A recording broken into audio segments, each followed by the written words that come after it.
که راشو دې ته د تاریخي موضوع کې چې ما په دې باره کې ټویټ هم کړی و، د پاکستان د ایجاد نه تر اوسه پورې پاکستان څو وارې د افغانستان هوایي حریم نقض کړی و. البته که پخوا افغانستان کې د داود خان په وخت کې و هم همداسې یو ستونزې پیدا شوې وې د ظاهرشاه په وخت کې، او پاکستانیان همیشه مغرورانه موږ سره برخورد کړی دی، ځکه چې د کرښې اخوا پښتانه تقریبا البته د انګریز د خوا نه د نرم کړي شوي ځان ته یې راکش کړي وو، خپل په لیکو کې یو ځای کړي وو. نو دوی داسې فکر کاوه چې باقي افغانستان به هم همداسې نرم او ارامه وي، راځه چې دی هم د پښو لاندې که د دی غرور مات که. نو دوی په دې سوچ کې د همیشه داسې په انګریزي کې ورته سوپیریارټي سنډروم وایي، ځان لوړ بولي د بل چا نه. نو دا په پاکستان پنجابي فوج کې دا همیشه موجود و.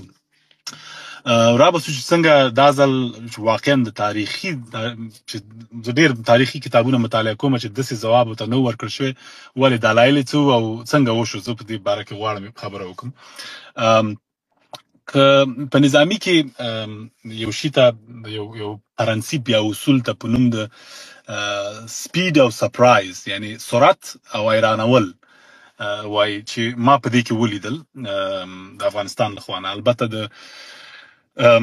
د سرحدي ساحو نه چې د ډیورند د کرښې نه د هلمند نه تر نورستانه پورې که په اراضي اول وغږیږو، د هلمند، قندهار، زابل دا وارې ساحې دي. بیا چې داسې پورته راشي پکتیکا او لوی مشرقي خواته چې دا غرونه دي، بنان حرکت یا که حمله کوي یا که تیریږي، دا په دې جنوبي په هلمند، قندهار، زابل کې